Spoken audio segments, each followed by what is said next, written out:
his story, go with what he's saying, what he did and what he didn't do. And so he was trying to get messages to those people. Now, it doesn't list who those people are in the documentation, but it's believed to be some of the people that, investigators already know about that were brought up before in the charges. The White House has basically two things to say about this. One, that Paul Manafort was brought in, and was not involved in the campaign very much. People dispute that wrote about the. We take you now to the White House press briefing. There, Sarah Huckabee Sanders at the podium speaking to reporters. Let's listen in. Them because of this president's policies of lower taxes, deregulation, and fair and reciprocal trade. America's economic potential has been unleashed. I've invited the chairman of the President's Council of Economic Advisors, Kevin Hassett, to join us today and offer more details about the growing economy and take your questions on this topic. After that, I'll be happy to come up and take questions on news of the day. Thanks. Thank you, Sarah. And, I watch these things a lot, and I was noticing that not everybody's always in the best mood. And so I told Sarah, what you guys need are some charts, right? And so we've got some charts for you today. Yeah, I know. Yeah, I could see. There are a lot of nodding people. Okay, so I think that Sarah said it best, that we're in, as the president has tweeted, one of the best economies I've seen in my career, and that there are a number of facts that have developed over the last few months that are, I think, confirming some of the stuff we talked about last fall when we talked about, it was maybe November, the tax bill and the economic impact that the tax bill might have on the economy. In addition, the president has pursued a trade agenda and deregulation, and we're beginning to see the effects of all of this in the data. And the first slide, if we can get it, is one of my favorite ways to just look at a summary of how the economy is doing is to look at the GDP growth over the previous year. And you might recall when President Trump ran for office and when he came in and when I first started at CEA almost a year ago, that we were looking ahead to 3% growth, and everybody said, no, we've got a new normal, those blue lines which you see during the Obama years, where we've got growth in the ones, maybe up to 2 if we're lucky, but we could never get 3% growth again. Well, in the latest data that we have, we've got growth year over year that's just a smidgen less than 3%. And the Atlanta Fed GDP Now number right now is that second quarter GDP will be high enough to make the year over year growth about 3.1 or 3.2. And so if you look at this chart, you can see that there's been a clear trend break and that we've gone from a new normal of low growth to just normal, which is the 3% growth that Americans used to expect. Could I have the next slide, please?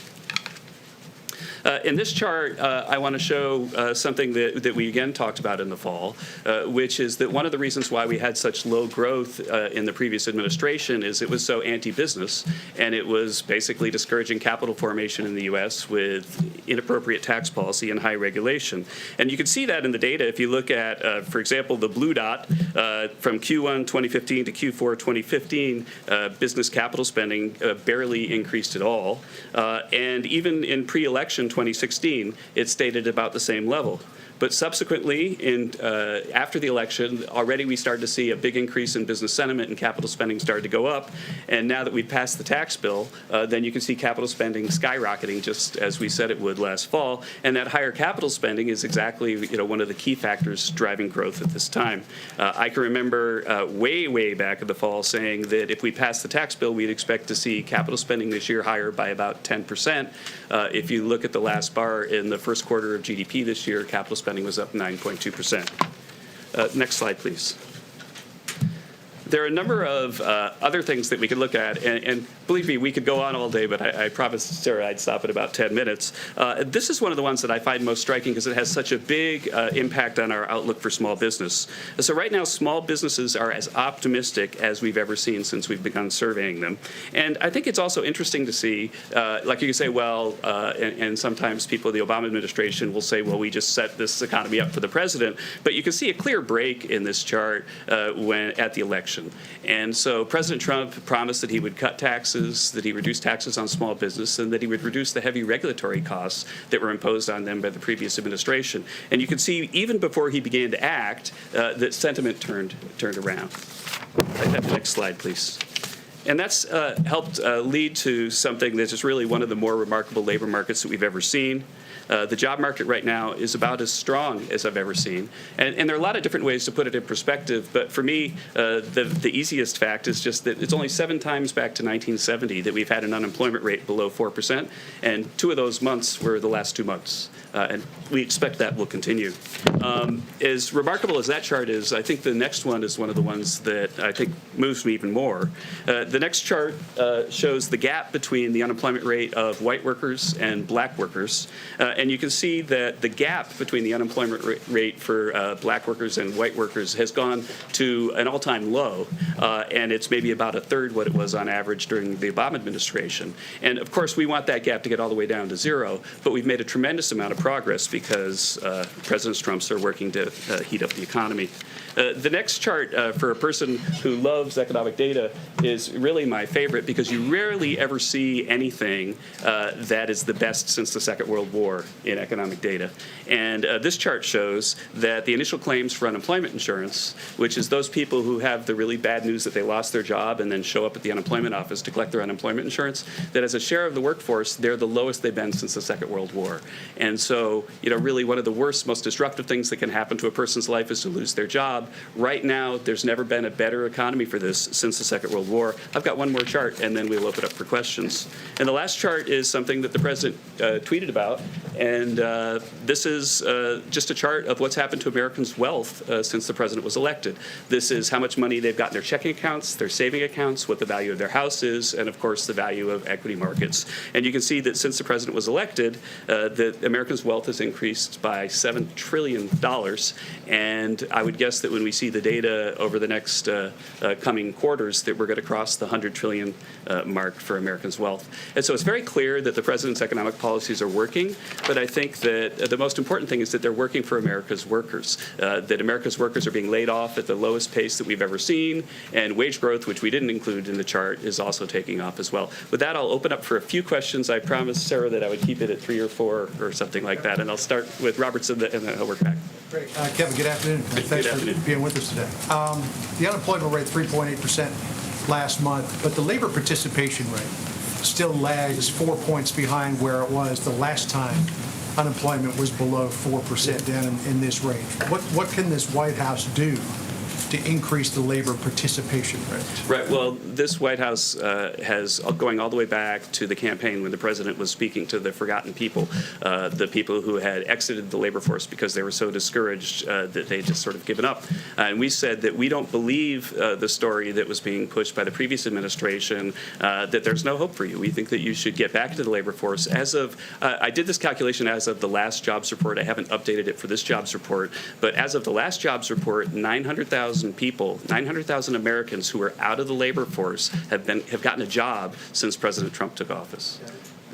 So I'll go back to you, ma'am. And yes. Yeah. Thank you. 2 questions.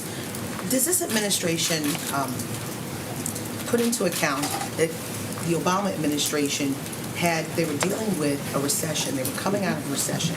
Do you take that into account when you talk about the numbers, comparing apples to oranges when you're dealing with the economic portion? And then going into black unemployment, the numbers have come down, but historically the numbers have always been 1.5 to 2 times or even greater than that of white America. Will this administration, since you love to tout those numbers, effectively target in to bring that gap to nothing? Thank you for that question. So first, the Great Recession, that was the targeting point, is something we've been working on. But first, the Great Recession absolutely slowed growth in the early years of the Obama administration. But normally what we should have seen in the economic recovery is that at the end of the administration, that the capital spending and everything else would be getting back to normal. And that wasn't happening. And that was clearly in the data. As for the targeting, I think that one of the things that we've spoken in this room about before, that the president talks a lot about, is it's increasing jobs in goods-producing industries. That's manufacturing and construction. Those goods-producing industries are creating jobs right now at a pace that's just a little bit under 50,000 a month, and that pace is about double what it was under the previous administration. It's precisely the thing that the president's been targeting, and if you look at the racial disparities across different professions, that it's the good-producing industries that are in part responsible for the big reduction in the black unemployment rate. I will let you have one follow-up. I'm sorry, because I think, yes. Okay, I'm sorry. Thank you for that. So, but when it comes to construction, it's known more so as a boost for Hispanic workers. What specifically are you going to do to target for African Americans, since you are talking about, I mean, you guys tell The president's policies are clearly working. The gap is the lowest in history, and his policy is to target goods-producing industries, and he's been very successful at that. Can I move back here, yellow tie? Yes, thank you. Let's turn to trade for a second. The United States has its stance right now on possible tariffs. China has its stance on possible tariffs. Have you guys at all modeled if there is a trade war between the U.S. and China, how that would impact the U.S. economy? And as well, you've had Republicans over the last couple months who have said the one thing that can stall tax reform, the impacts on the economy as they see it, is the president's trade policy. Are they onto something there? Look, the economic report of the president that we put out a few months ago documented something the president has talked about, I think, very emotionally at times, going all the way back to the campaign, which is that our trade deals are very asymmetric, that our markets are really open to the imports from other countries, but a lot of other countries have asymmetric treatment of us. And so, for example, in Europe, they have a 10% tariff on cars, and we have a 2.5% tariff. The president's objective is to get fully reciprocal trade deals. And if you model a future where everybody else reduces their trade barriers to ours, then that's massively good for the global economy and massively good for the U.S. economy. Now, the president wrote the book, The Art of the Deal. We're engaged in discussions and negotiations, and we're hopeful that we reach that positive long-run equilibrium. Let me move on to another one. Right here. Thanks. Thank you, Kevin. I wanted to ask you about the benefits of the tax cut legislation that the president signed into law in December. A Morgan Stanley survey found that 43% of the tax cut savings are going to stock buybacks and dividends.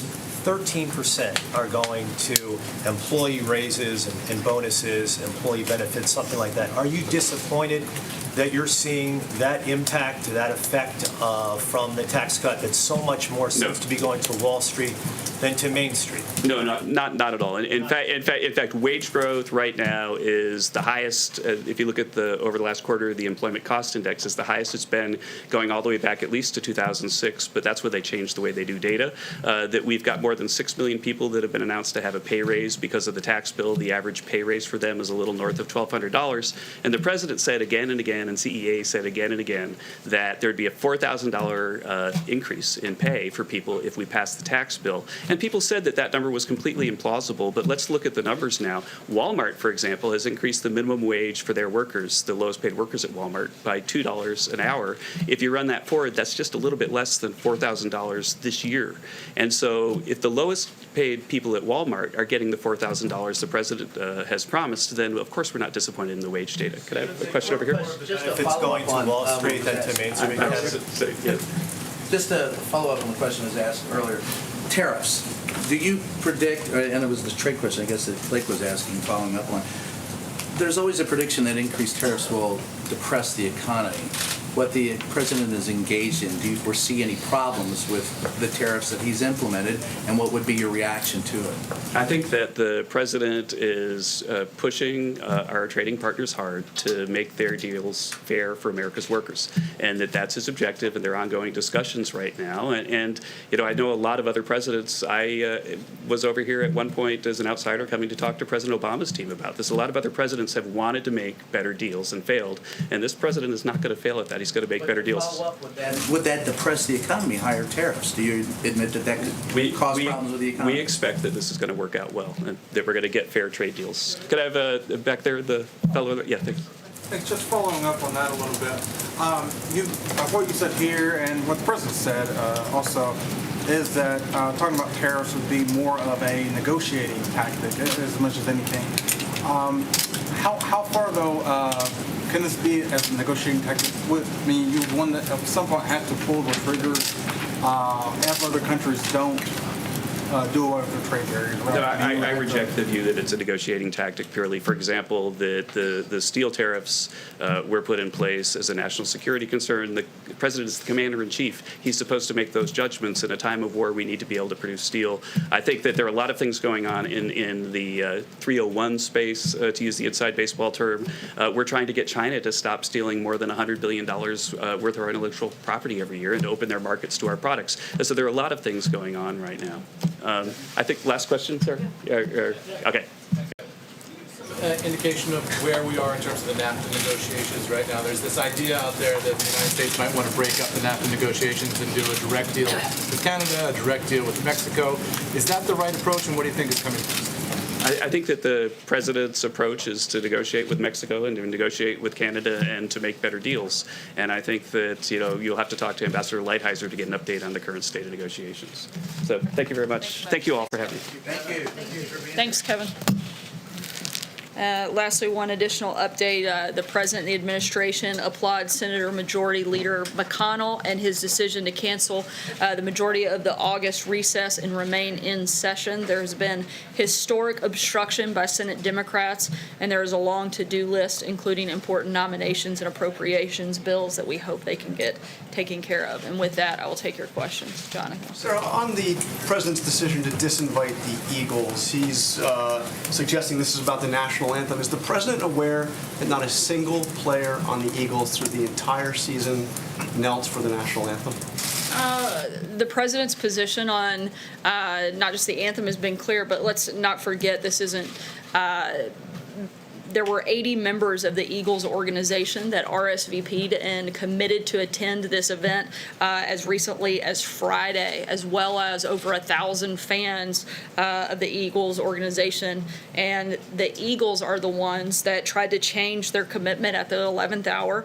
And the President, frankly, thinks that the fans deserve better than that. And therefore, we changed the ceremony to be a focus on celebrating our great country. Why is he Pamela? acting like this is about the national anthem? And is he concerned that we heard from Steph Curry and from LeBron James the suggestion that whoever wins the NBA championship, they're unlikely to be here? Is this about something more than the national anthem? Something other than the national anthem? Look, if this wasn't a political stunt by the Eagles franchise, then they wouldn't have planned to attend the event and then backed out at the last minute. And if it wasn't a political stunt, then they wouldn't have attempted to reschedule the visit when they knew that the president was going to be overseas. And if this wasn't a political stunt, they wouldn't have waited until Monday, well after 1,000 of their fans had traveled and taken time out of their schedules to offer only a tiny handful of representatives to attend the event. Pamela? To be clear on that point, this isn't about the national anthem. It's about so few players coming in the end, correct? Certainly the president has been very clear what his position is in regards to the national anthem. We've never wavered on that. The president thinks that people should stand for the national anthem, particularly when it comes to the NFL. It's not about a particular team. It's about having pride in our country and about being respectful to the men and women who have fought and died to preserve our country. In terms of this, the Eagles are the ones that changed their commitment at the last minute. The president felt it was appropriate to change the event to be a ceremony to celebrate our country. Okay, just to follow up, Sarah, really important. On yesterday on the statement that you made, you referred us to the outside counsel on the Don Jr. statement that the president was involved in. The outside counsel did weigh in, saying that yes, the president did dictate the statement. Rudy Giuliani was on CNN saying it was a mistake to say that the president didn't dictate it. So do you want to correct the record on your statement from August when you said he certainly didn't dictate? Once again, I'm not going to go into detail and go into a back and forth. And I know that you guys would love to engage on matters of conversations between the special counsel and the outside counsel, but we've purposefully walled off, and I'm not going to comment on the outside counsel. Outside counsel in August as well, but you still talked about it. So why can't you correct the record now? Again, I'm not going to answer questions that deal specifically with conversations between the outside counsel and the special counsel. Not to answer the question? Again, I am not going to get into a back and forth with you on that, and I'd refer you to the outside counsel. Catherine. So President Trump won Pennsylvania by a narrow margin. The GOP is looking to pick up a Senate seat there. Does he risk alienating key voters in that state by both by disinviting Eagles, but also by the statement that the team abandoned the fans? Certainly, we would hope that all of the people of Pennsylvania would share the president's commitment to the national anthem and the pride that we have in our country, and certainly not meant to be a slight to anyone, but frankly, a reaffirmation of what a great country that we live in, and to stand for the national anthem is something the president has been very clear on. Sarah? Thank you, Sarah. On Thursday, Prime Minister Abe will be here to meet with the president. What will be on his agenda going into the meeting in terms of will they discuss trade issues? And the president said the other day that Japan, China, and South Korea can provide economic assistance to North Korea. And does the president plan to raise this issue with Prime Minister Abe? I'm not going to get ahead of the president's meeting with the prime minister, but we certainly anticipate the summit with North Korea that will be next week to come up, as well as trade issues and other matters. And we'll be happy to provide a readout, and the president will speak to that tomorrow. Josh? Sorry, I'm going to keep going. Josh, go ahead. The Administrator Scott Pruitt asking we reported today to help his wife get a Chick-fil-A franchise. Does the president think that's ethical behavior? I haven't spoken with the president about that since that report came out. Matthew? One follow-up for you, Sarah. Back to her question. I'm asking really about the special counsel, the outside counsel. The only question is, do you think your statement in August was accurate? Your statement, not this. Was your statement accurate or inaccurate? Again, I know you want to get me into a back and forth with you on this conversation. Back and forth. You said something. We just want to know if it was accurate or not. Look, I know your goal is to engage me in a conversation about matters dealing with the outside counsel, and I'm not going to do that today. Not about the outside counsel. You said something from the podium. Was it accurate or not? That's all we want to know. Again, I work day in, day out, and I believe, frankly, with the majority of you here in the room, I think you all know I'm an honest person who works extremely hard to provide you with accurate information at all times. I'm going to continue to do that, but I'm not going to engage on matters that deal with the outside counsel. Justin? I wanted to ask about OMB, but just to follow on this quickly, and I think you were asked the question earlier, is the reason that you're unwilling to engage on this because either you have already or you anticipate yourself having to talk to the special counsel about this statement? It's because the appropriate venue for these questions to be addressed would be through the outside counsel, and that's why I would refer you to them to answer them. So on OMB, they issued a revised rescission request today, and it withdrew the proposed cuts on Hurricane Sandy recovery funds, Ebola funding. I'm wondering if we should see those retreats as the administration inaccurately concluding at first that those were money that was no longer needed, and if that's happened just in the last couple of months, why that wouldn't be true for other areas of the budget that the administration has targeted going forward? Not necessarily, but I would refer you to OMB to get into the details of that, and we'll be happy to provide additional information also over the next few days on specifics with rescissions. John? Sir, the president again took a stick to his favorite piñata, Jeff Sessions, today. What is the president's goal here? Is it just simply to remind the Attorney General that he's really PO'd at him and he's not going to let him forget it? Is he trying to get him to quit? Is he trying to emasculate him, holding him up? I mean, what is the president trying to do? Look, the president's made his position on this extremely clear, and I don't have anything to add beyond that. Sager, just because you laughed the hardest at John's joke, I feel like you've earned the right for the next question. Sarah, the president tweeted today that he was concerned that the FBI was weakening or slow-walking the DOJ and IG investigation into the Hillary Clinton email investigation handled by FBI Director James Comey. What is he basing that concern on? Is it based on conversations that he's had with FBI personnel currently, or is it simply an observation based on the past? Look, I think the president would like to see this process move faster. They've been obsessed with a number of other issues in which they've spent a great deal of time on. I think he'd like to see some of that spread out and some time spent on that. Does he think it's appropriate to encourage the Inspector General to release it based on his timeline rather than their own? The president wants full transparency in this process, but he also wants it to be expedited and completed quickly on all fronts. Andrew? Thanks, Sarah. I wanted to follow up on Josh's question and Sarah's question, but in a larger sense. The president, whether it's on his Twitter account or otherwise, keeps saying things that are not borne out by the facts, whether it is the Eagles thing is about the national anthem or We got $6 billion for opioids and getting rid of that scourge that's taken over our country, and the numbers are way down. We have thousands of immigration judges. And so the president keeps saying things that aren't true. And this thing with dictating the statement. What's the question? Sorry, Andrew. We could get there. Why, if things that you keep saying from the podium turn out to not be true, and things the president keeps saying in a number of venues keep turning out not to be true, why should we be able to trust that the information we're getting from this administration is accurate? And more importantly, why should Americans be able to trust that what they hear from this White House is always the truth? Once again, I don't know how many times I have to address this, but I work every single day to give you accurate and up-to-date information, and I'm going to continue to do that. Frankly, I think my credibility is probably higher than the media's, and I think that in large part that's because you guys spend more of your time focused on attacking the president instead of reporting the news. I think that if you spent a little bit more time reporting the news instead of trying to tear me down, you might actually see that we're working hard trying to provide you good information and trying to provide that same good information to the American people. John?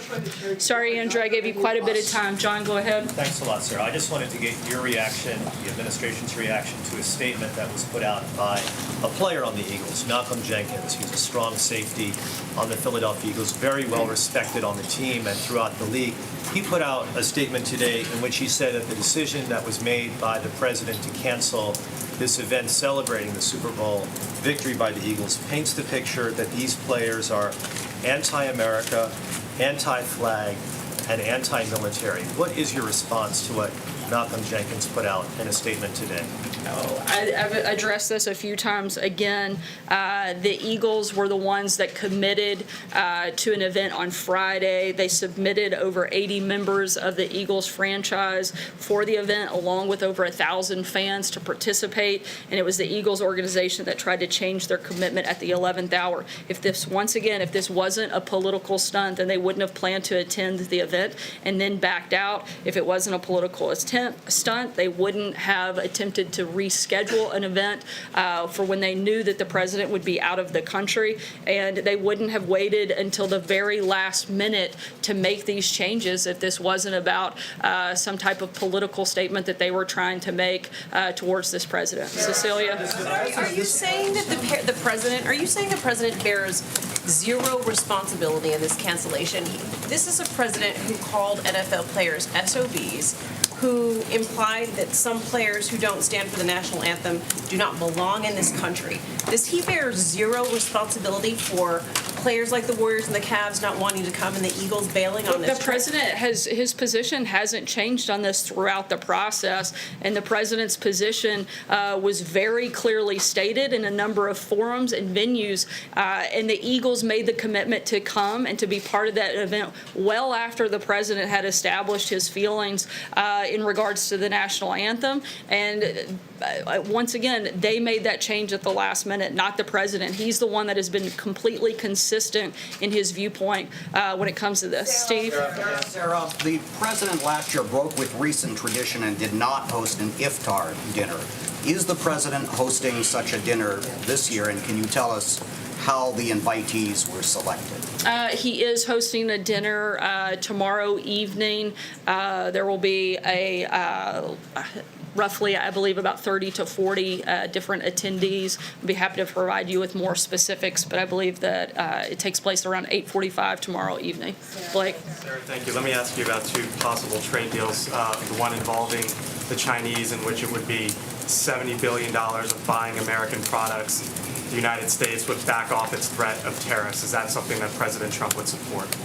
We're in the negotiation process, and as Kevin said, and as the president stated many times before, our focus is on making sure we get good deals. I'm not here to make an announcement on what those look like, but he's going to continue pushing forward to make sure that he gets the best deal for American workers. John? Real quick on NAFTA, Larry Kudlow said today, Eamon referenced it, that maybe the president wants to deal with Canada solely, with Mexico solely, and that the idea of negotiating NAFTA might be gone at this point. Is the possibility of getting to a NAFTA deal done as this administration sees it? It's not done, but again, the president is open to having individual deals, but he's looking at the best way to make sure he gets the best deal possible for American workers, and whether or not that's through NAFTA or other means, those options are on the table. John? Yeah, thank you, Sarah. Back to the issue of presidential pardons. There's been considerable furor in Illinois among Republicans, particularly supporters of the president and allies in Congress, such as Congressman Randy Hultgren, about him even suggesting commuting the sentence of former Governor Rod Blagojevich. Several party activists and colleagues of Congressman Hultgren are becoming increasingly outspoken. Is he going to go ahead with the commutation, or is he backing down? And is he aware of the criticism from supporters of his? The president hasn't made a final decision on that, but as you know, the president doesn't base his decisions off of the criticism of others, but on what he thinks is the right decision to make, and that's what he'll base it on. Dave?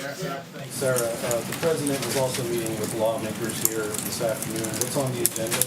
A number of items will be discussed at that event, and we'll be sure to provide info afterwards. Hunter? Does the president still think his response to the hurricane in Puerto Rico deserves a 10 out of 10 score, now that estimates say almost 5,000 people died there? The federal response, once again, was at a historic proportion. We're continuing to work with the people of Puerto Rico and do the best we can to provide federal assistance, particularly working with the governor there in Puerto Rico, and we'll continue to do so. Peter? Any concern about the massive volume of the death toll there? The administration came out in support of the bakers' freedom of expression in yesterday's Supreme Court case. I guess I'm asking, why are athletes' rights to express themselves freely any different than the bakers? When it comes to the bakers, we're pleased with the Supreme Court's decision. The First Amendment prohibits government discriminating against the basis of religious beliefs, and the Supreme Court rightly concluded that the Colorado Civil Rights Commission failed to show tolerance and respect for his religious beliefs. In this case and others, the Department of Justice will continue to vigorously defend the free speech and religious freedom First Amendment rights. So I guess my question is simple. So if the White House supports the bakers' right of free speech, why doesn't the White House support the players' right to free speech? The president doesn't think that this is an issue simply of free speech. He thinks it's about respecting the men and women of our military. It's about respecting our national anthem, and it's about standing out of pride for that. Sorry, take one last question. Will he commit to a roundtable? Police-involved shootings. Will the president then, if it is about free speech and he supports these ideas, will the president commit to a roundtable with America's athletes on topics of social injustice? Certainly be happy to ask him. Steven? Has he not considered, just for clarity, is it not something that has had any discussion to this point, given all the division in this country over this topic of social injustice? Certainly, we look at ways every single day to unify our country. The president has worked actively and tirelessly to be the president of all Americans. I think you can see that reflected in the policies that he's put forth. I think one of the biggest things that you've seen come out of this administration, frankly, that is far and vastly different than previous administrations, is providing economic opportunity for all Americans. And one of the greatest equalizers that we can have is to provide a level playing field. And the president has worked increasingly hard to make sure that that happens. Kevin spoke about that earlier, and he's going to continue to do that. We'll take one last question, Stephen. About police-involved shootings. Is the president aware that this is about police-involved shootings and not about disrespecting the flag? Is the president aware of that, Sarah? Please. I understand you're going to Stephen, but I'm asking: there's an underlying issue, and it just keeps going about disrespect of the flag and soldiers. There are black and brown soldiers that fight in the military as well, who feel that taking a knee, bringing attention to police-involved shootings is something that this White House should deal with. Is the president aware that taking the knee is about police-involved shootings? The president has made his position crystal clear, and that it's about. I let you rudely interrupt me and your colleague. I'm going to ask that you allow me to finish my answer. I would be happy to answer it if you would stop talking long enough to let me do that. The president has made his position crystal clear on this topic. He feels strongly that standing for our national anthem is something that we should do, something that matters to what makes our country special and unique and what sets us apart. He's not going to waver on that, and he's not going to apologize for it. And frankly, more than 70% of Americans agree with him on that matter. If you go back to what the original intent was, this has been made a political argument of which the president is not going to back down from, and he's been clear on it. Stephen, last question. April, I've addressed your question. I'm not going to continue to engage with you. Stephen. The NFL is now telling people they have to stand. Will the president deal with the issue of police-involved shootings? I'm going to deal with the issue of addressing your colleague's question. But it's a real question. Can you take it to the president and come back to us with it? Stephen, go ahead. Always happy to yield to a colleague, but let me ask you about Scott Pruitt. Because the two Republicans who represent Iowa in the Senate have had it with the EPA administrator. Chuck Grassley said that Pruitt has betrayed the president.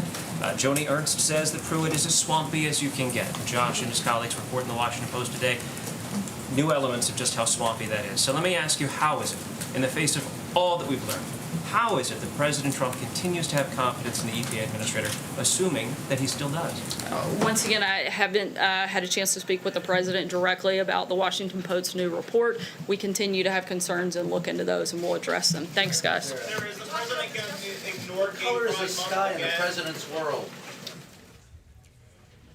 Okay, a lot of back and forth there at the White House press briefing with Sarah Huckabee Sanders. White House blaming the Eagles franchise for a political stunt as to why the Super Bowl champions who were supposed to meet with the president today in the White House, why that event was canceled.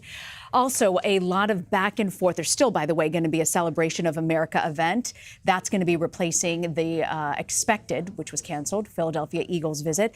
Also following news, interesting news out of the back and forth. Who drafted and dictated a statement by Don Jr., talking about a Russian attorney in June of 2016 who met with the president's son-in-law and the president's son? Well, that statement, according to the New York Times, they're saying that the president's attorneys say that that statement was dictated by the president himself. Well, Sarah Huckabee Sanders wouldn't, despite a lot of back and forth with the White House press corps over that, would not manage to take the bait on that at clarifying her statement, actually even saying that she thinks she has better credibility with the American public than the media does at this point. We're also watching news out of Sessions as well. A lot of folks, in fact, one White House press member calling Sessions, Attorney General Jeff Sessions, the president's favorite piñata. What's going on with Sessions and the back and forth, who some people believe that the president still needs to push forward his platform on immigration.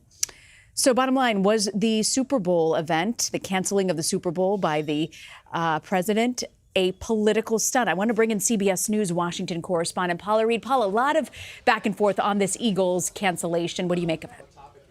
That's right. It was a very heated briefing here at the White House. Sarah Sanders having to defend not only herself, but also the president, and whether or not both of them are being honest. With Sarah Sanders, she had to defend herself on misleading statements that she made about the president's role in a misleading statement about his son's involvement in a 2016 meeting at Trump Tower with a group of Russians. Now, we have learned from the president's special counsel attorneys, once we're dealing with the Russia probe, that the president actually dictated that statement. So today, Sarah Sanders faced a lot of questions about why she misled reporters and the public about the president's role.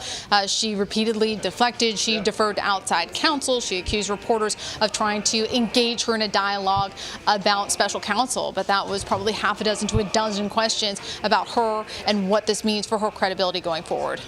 Paul, we are standing by. We've got a live look right now at what's called the Celebration of America. We're standing by for that event as well. So, I believe it was John Roberts from Fox News who asked a question about, the fact that it looks like the president took a stick, was his words, to his favorite piñata, Jeff Sessions. What's going on with the back and forth, and why does the president keep bringing him up? Well, it's a great question. Some people have suggested that he is trying to sort of force him to resign because both politically and legally, the president really can't fire the attorney general. Legally, given the fact that the Russia probe is looking into possible obstruction of justice by the president and people in his inner circle, the optics would not be great if he was to fire his attorney general, who he is repeatedly publicly criticized for accusing himself in the Russia probe.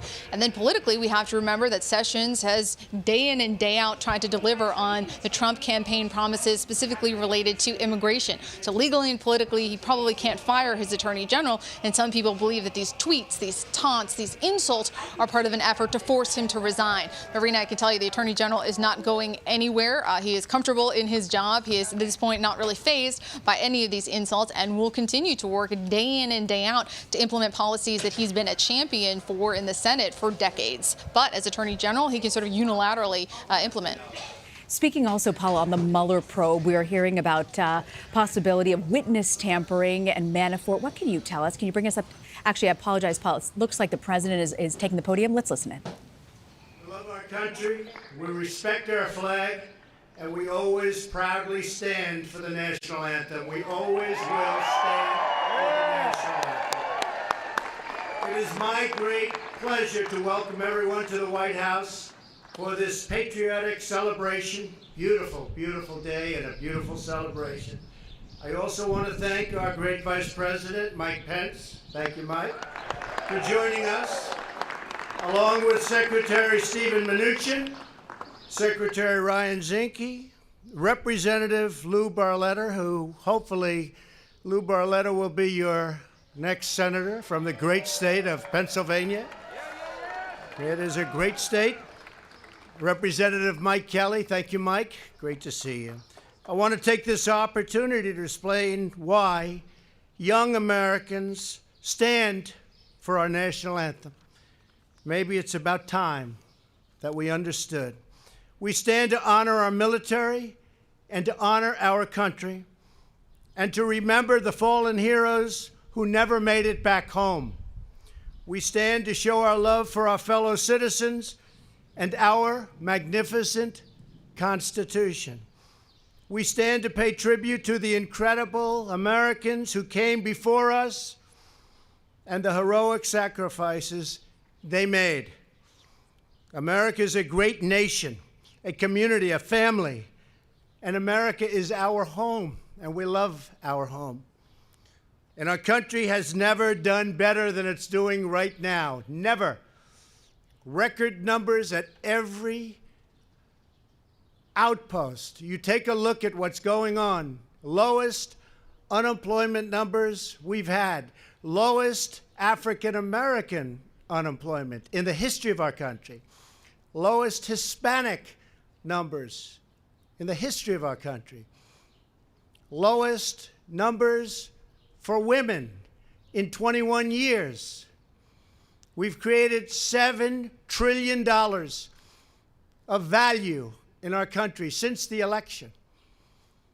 We're the largest economy in the world and getting a lot larger and fast. It's happened very quickly. Actually, quicker than I even thought. We're doing great. And all of those people that we honor, many of them are looking down right now. Some of them are right here. But many of them are looking down right now at our country, and they are proud. They are very, very proud. So we stand together for freedom. We stand together for patriotism. And we proudly stand for our glorious nation under God. I want to thank you all for being here. This is a beautiful, big celebration. Actually, to be honest, it's even bigger than we had anticipated. So I want to thank you very much, and God bless America. Thank you, everybody. Thank you. Thank you. Thank you very much. Ladies and gentlemen, please join us in honoring our country by singing God Bless America.